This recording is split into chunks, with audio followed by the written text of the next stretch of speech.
বাবা জানো আজকে কি হয়েছে? আমাদের ময়না পাখিটা না, সে আজকে আমার নাম ধরে ডেকেছে। পুরো শপিং মলের মাঝখানে দাঁড়িয়ে একটা চিৎকার দিল, ফাটাফাটি। এইটাই আমি চাই। ছোটবেলায় তো কারো লাইফ এত হ্যাপেনিং থাকে না, এই জন্য অনেক মানুষের অনেক কিছু মনেও থাকে না। তুমি যেই বয়সে তারকা হইছো সেই বয়সে আসলে অনেক বাচ্চা কথা বলাও শেখে না।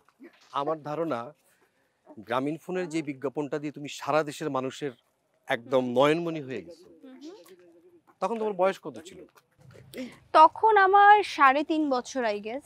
3.5। হ্যাঁ, কিন্তু লাকিলি আমার সব মনে আছে, এটা হচ্ছে কথা। এটা কিভাবে সম্ভব? এইটা একটা মিরাকেলই আমি বলবো, কারণ ওই সময় যারা আমাকে দেখেছে, যারা আমার সাথে আলাপ করেছে, মোটামুটি আমার সবই মনে আছে এবং মোটামুটি আমি অনেক কথাই বলতে পারি। তো সেই মানুষগুলো যখন শুনে যে আসলে তাদের সাথে মিলে যায় ভাবনাটা, তখন তারা খুব অবাক হয় যে আসলে কিভাবে দিঘির এত কিছু মনে আছে। তো আমি মনে করবো এটাও একটা গড গিফটেড জিনিস।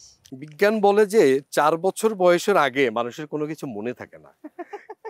তুমি 3.5 বছর বয়সের কথা সব মনে রাখছো।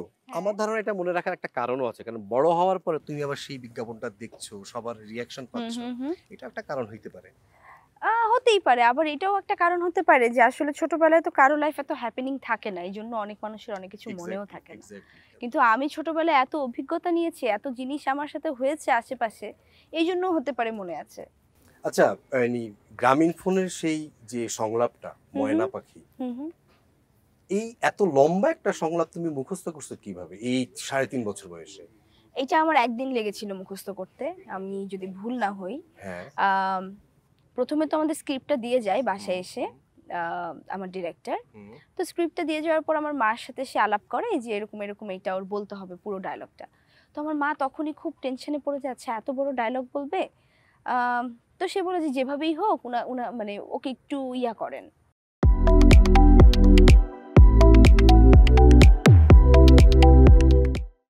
একটু মুখস্থ করান কিংবা যেভাবেই হোক একটু ওকে শিখান।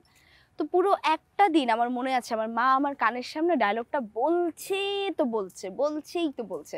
আমি খাচ্ছি, সে আমাকে পড়ে পড়ে শোনাচ্ছে, আবার খাওয়াচ্ছে, আবার একটু পরে সে আমাকে বলছে। এবং সে আমাকে একটু পরে বলল যে এইটা রাতে তোমাকে আমি পুরোটা ধরবো। আচ্ছা। আমি কিন্তু পুরো, এটা তোমার একটা পরীক্ষা, এটা রাতে আমি তোমার কাছে পুরোটা শুনতে চাবো। যতবার আমি বলবো তুমি আমার সাথে সাথে বলবে, মুখস্থ করবে। এবং রাতে আমি মোটামুটি আসলেই পুরোটা পেরেছিলাম। আর পরের দিন যেটা ছিল, যে পরের দিন আমরা ডিরেক্টর সহ আমরা কস্টিউম কিনতে যাব একসাথে টিভিসির জন্য। আমাকে ট্রায়াল দিয়ে তারা কস্টিউম কিনবে। সো উনি আসলে আমার ডিরেক্টর আসলে রেডি ছিলেন না যে তাকে আমি ডায়লগটা শোনাতে পারবো। তো আমরা গিয়েছিলাম বসুন্ধরা সিটি শপিং মলে কস্টিউম কিনতে। এবং একদম মনে আছে আমার সেন্টারে দাঁড়িয়ে আমার মা বলছিল ও কিন্তু ওটা মুখস্থ করে ফেলছে।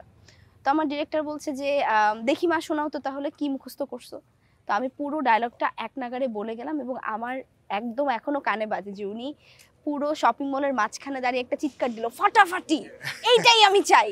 সেই ছোটবেলার যে সংলাপটা আমাদের এখনো আমাদের প্রজন্মের অনেকেরই সেটা মুখস্থ। আমার খুব দেখার ইচ্ছা বা জানার ইচ্ছা, বড়বেলায় দিঘি সেই সংলাপটা কিভাবে দেয়, মানে সেটা কেমন শোনায়, মানে সেটার সঙ্গে নিশ্চয়ই একটু অভিজ্ঞতা একটু মিক্সড হবে।